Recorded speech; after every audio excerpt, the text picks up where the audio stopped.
अस्सलामुअलैकुम क्लास 3 इस्लामियत के छठे लेक्चर के साथ मैं आपकी इस्लामियत की टीचर मिस नाज़नीन आपके साथ हूँ। बेटा हमने जो है 5वें लेक्चर में सबक कुरान मजीद पढ़ा था, उसको समझाया था आपको, और आपको मैंने रीडिंग करने को बोला था कि रीडिंग करेंगे। सब बच्चों ने रीडिंग की है। कुरान मजीद वो किताब है जो अल्लाह ताला ने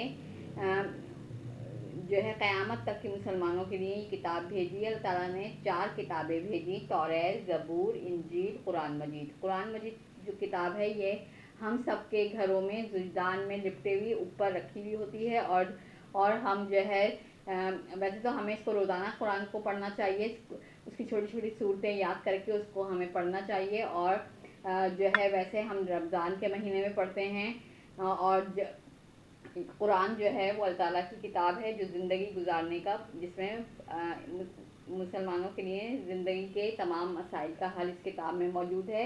ये किताब खुदा ने नाजिल की हमारे प्यारे नबी हज़रत मोहम्मद सल्लल्लाहु अलैहि वसल्लम पर, और ये अल्लाह ताला का कलाम है। कुरान मजीद में बेहतर ज़िंदगी गुजारने के तमाम असूल बताए गए हैं। दुनिया में बेहतर ज़िंदगी गुजारने के बाद, मौत के बाद का तमाम हाल कुरान मजीद में मौजूद है। हज़रत मोहम्मद सल्लल्लाहु अलैहि वसल्लम के इंतकाल के बाद कुरान पाक को किताब की शक्ल दी गई। उससे पहले किताब की शक्ल नहीं दी थी, क्योंकि जैसे जैसे हज़रत जिब्राइल हमारे प्यारे नबी के पास किताब कुरान की आयत लेके आते हैं, आप उनको याद करते, अपने सहाबा को सुनाते, समझाते और फिर उसको याद करवाते। इस तरह कुरान जो था वो हमारे प्यारे नबी के कोई याद था, इसके अलावा उनके सहाबा कराम को याद था। और जब आप सल्लल्लाहु अलैहि वसल्लम का इंतकाल हो गया तो फिर हज़रत अबू बकर सिद्दीक जो पहले खलीफा थे, उन्होंने किताब को कुरान को किताब की शक्ल देने के बारे में सोचा, और तमाम सहाबा को जिन्होंने रसूल सल्लल्लाहु अलैहि वसल्लम से अहादीस सुनी थी, कुरान की आयत सुनी थी, उनको बुलाया और उनसे कुरान की आयत को जो है उसको तरतीबवार जमा किया, और कुरान को किताब की शक्ल दी। सही है बेटा। और इसको मुख्तलिफ मुल्कों में भेजा, और जो है उस वक़्त के कुरान के नुस्खे जो हैं वो ताशकंद और इस्तांबुल के अजायब घर में आज भी मौजूद हैं। हज़रत उस्मान गनी और हज़रत अबू बकर सिद्दीक जो थे, उन्होंने जमा करदा नुस्खे से नकल करने के बाद इस्लामी इलाक़ों में इनको भिजवाया। इब्तिदा में जब कुरान पाक जो था जो किताब की शक्ल में नहीं मौजूद था, तो उस वक़्त जो है कुरान पाक को खजूर के दरख्त की छाल, यानी कि उसके ऊपर की परत को दरख्त के उतार के उसके ऊपर लिखा गया, ऊँट की हड्डियों के ऊपर लिखा गया और चमड़े के टुकड़ों के ऊपर लिखा गया, और इस तरीके से जो है इनको जमा करके बाद में इनको किताब की शक्ल दी गई। आज जो ये किताब हमारे पास मौजूद है, ये बहुत ज़्यादा जद्दोजहद और बहुत ज़्यादा जो है वो किताब के लिए काम करने के बाद हमें इस किताब में आज कुरान पाक हमारे पास मौजूद है। हज़ूर सल्लल्लाहु अलैहि वसल्लम ने अपनी ज़िंदगी में कुरान पाक की मुतादिद आयात को दूसरे मुल्कों के बादशाहों को उनकी मुल्क की ज़बान में तर्जुमा करके भिजवाया था। कुरान मजीद के अहकामात तालीमात को फैलाना हर मुसलमान पर फ़र्ज़ है। हिकमत की ये किताब पढ़ने, समझने और अमल करने वाली किताब है। कुरान मजीद में इरशाद बारी है, और हमने कुरान को समझने के लिए आसान कर दिया है। तो कोई है कि सोचे समझे कुरान के बारे में, जो कुरान में अल्लाह ताला ने अहकामात दिए हैं उनके बारे में सोचे समझे, और उसको जो है ढूंढे कि ये क्यों कहा गया है, इसके पीछे अल्लाह ताला का क्या मकसद है, क्यों अल्लाह ताला ये बात कर रहा है। अब कुरान पाक तो हमारे पास मौजूद है, और हमें जब हम इसे तिलावत करते हैं तो इसके कुछ आदाब हैं। क्या आदाब हैं? कुरान पाक को हाथ लगाने से पहले वज़ू करना ज़रूरी है। हमें वज़ू किए हुए हों, हमारा जिस्म, हमारा लिबास पाक और साफ़ हो, और हम क़िबले की तरफ रुख करके नमाज, जिस तरह हम नमाज़ पढ़ते हैं क़िबले की तरफ रुख करके, इस तरह कुरान पाक भी क़िबला रुख होकर पढ़ें, और ठहर कर और इत्मीनान से पढ़ें। तेज़ी से जल्दी जो है उसको नहीं पढ़ें, इत्मीनान से पढ़ें, रुक रुक के, ताकि हमें समझ में आए कि इसमें कुरान में क्या कहा जा रहा है। और बहुत तेज़ आवाज़ में ना पढ़ें, हल्की हल्की आवाज़ में पढ़ें, ताकि क्योंकि हल्की आवाज़ में पढ़ने से कुरान की आयत को सुनने वाले के दिल पर असर करती है। कुरान की बेअदबी अगर हम बुलंद आवाज़ से और चीख कर कुरान पाक की तिलावत करेंगे तो कुरान की ये बेअदबी होगी। क्योंकि जो लोग तिलावत सुनकर इसकी तरफ तवज्जो नहीं देते तो वो गुनाहगार होते हैं। जो लोग सुन रहे हों और फिर वो तवज्जो ना दें कुरान की तरफ तो वो गुनाहगार हो जाते हैं। सही है। मैंने आपको इसका टाइटल पेज बनाने को कहा था, वो आपने बना लिया होगा, और सवाल नंबर 1 और 2 मैंने करवाए थे, वो आपने कर लिए होंगे। अब हम क्या करेंगे बेटा, सवाल नंबर 3 करेंगे। सबक कुरान मजीद का सवाल नंबर 3। सवाल नंबर 3 क्या है? तिलावत कुरान पाक करते वक्त, तिलावत कुरान पाक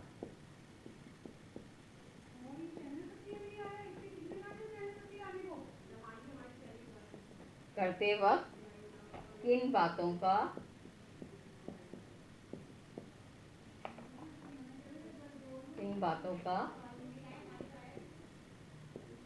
ख्याल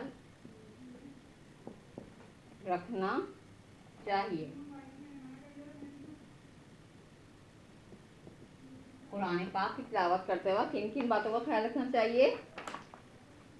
सही है। हमारा जिस्म, जवाब क्या है? सबसे पहले वजू होना चाहिए, वजू करना चाहिए।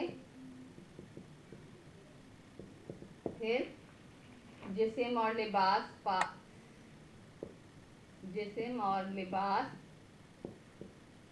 पाक हो। और तीसरा, तिलावत ठहर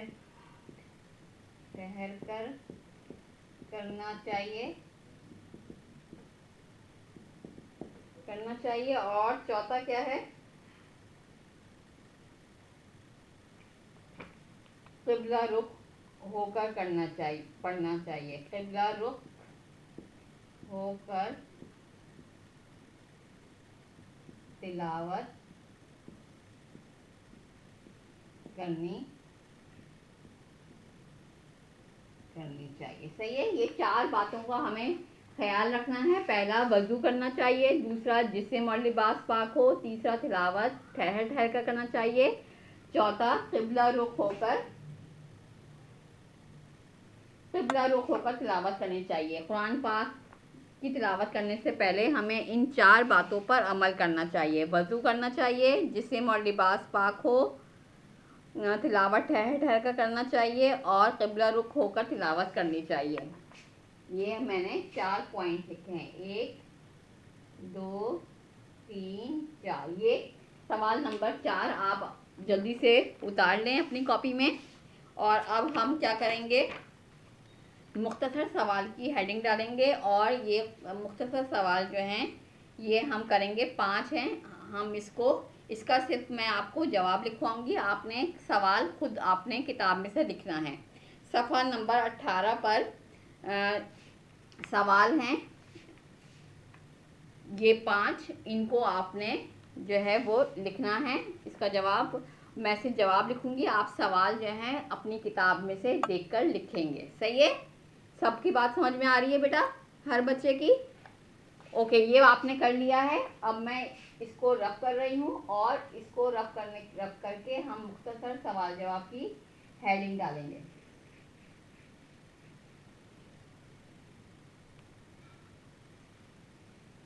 सवाल आपने किताब में से लेना है। सही है बेटा। सवाल आपने कहाँ से लेना है? किताब में से। आप ही किताब में देखें,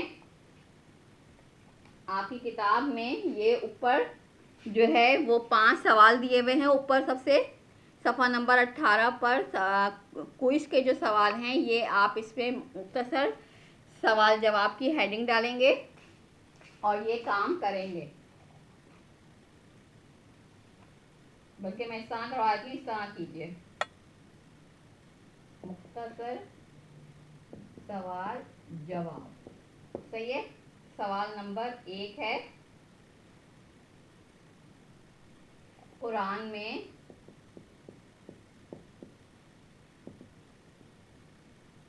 बिस्मिल्लाह कितनी बार आई है? सही है। इसका जवाब क्या है? बिस्मिल्लाह कितनी बार आई है?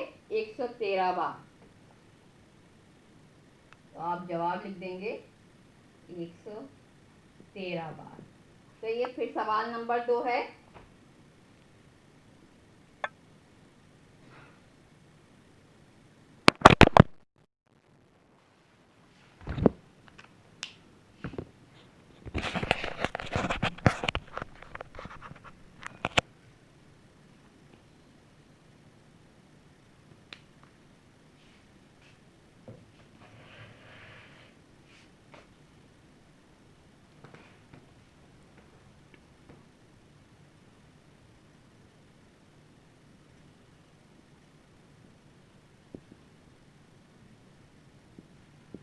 कुरान में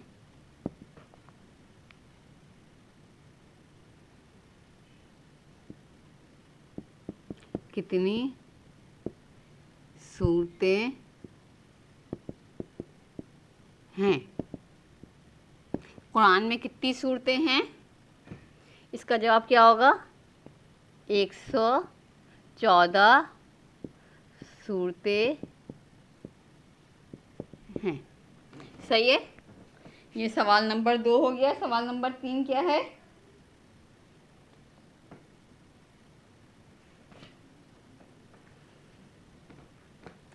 सवाल नंबर 3, कुरान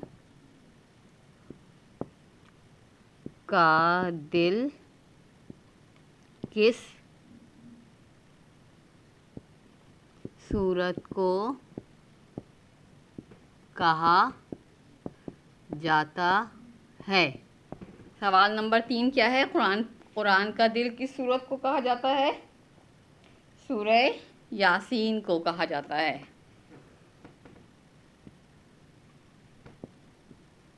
सूरतुल यासीन को कहा जाता है। सही है बेटा। ये 3 सवाल हो गए। अभी 2 सवाल रहते हैं इसके, ये मैं आपको अभी बताती हूँ। कुरान का दिल किस सूरत को कहा जाता है? कुरान का दिल सूरह यासीन को कहा जाता है।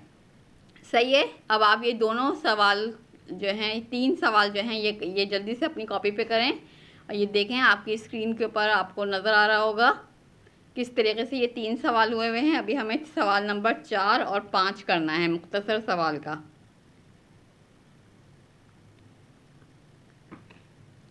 4 और 5 हमें अभी करना है।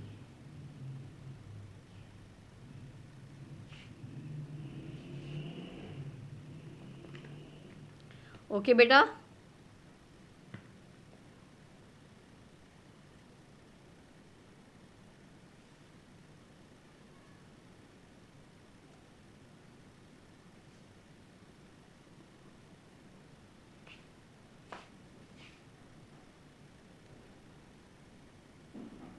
सही है, सबको नज़र आ गया। अब हम सवाल नंबर 4 और 5 करवाते हैं। सही है, मैं रब कर रही हूँ अब बोर्ड।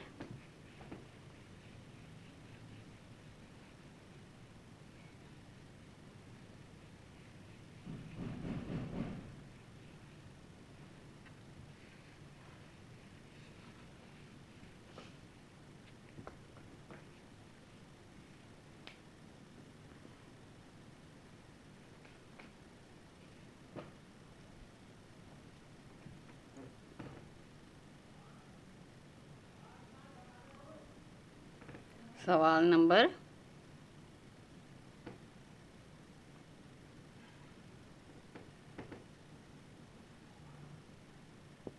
'कुरान में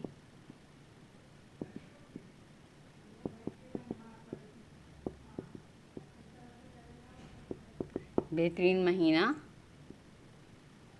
किसको कहा जाता है? किस महीने को कुरान में बेहतरीन महीना किसको कहा जाता है?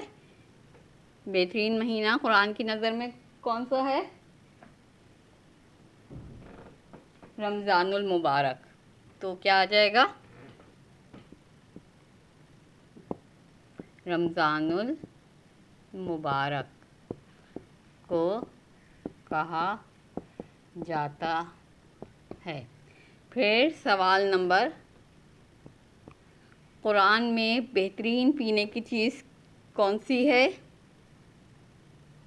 कुरान में बेहतरीन पीने की चीज़ कौन सी है? अब बताएं इसका। कुरान में बेहतरीन पीने की चीज़ क्या है?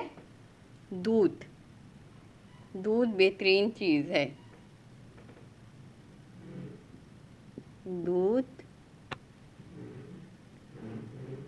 दूध है।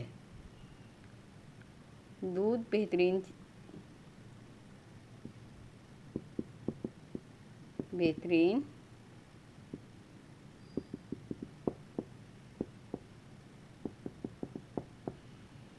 पीने की चीज़ है। इस तरह देखें, ये 5 मुख्तसर सवाल जवाब हो गए। 1, 2, 3 पहले करवाए और अब ये मैंने आपको 4 और 5 करवा दिया। सही है बेटा?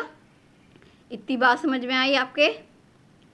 अब इसके बाद हम क्या करेंगे, आपने मुख्तसर सवाल करने हैं किताब में से, और जो है ये आपने सवाल नंबर 3 किया, जो है मुफस्सिल बड़े सवाल जवाब में आपने सवाल नंबर 3 किया। फिर मुख्तसर सवाल जवाब आपने 5 किए हैं। ये सही है? इसमें सवाल लिखना है और सिर्फ जो है इसका आंसर सिर्फ छोटा सा 1 लाइन का आपने लिखना है। इस तरह ये मुख्तसर तरीन जो है सवाल जवाब मैंने आपको करवाए हैं। अब इसके बाद यहाँ पे मैं जो हूँ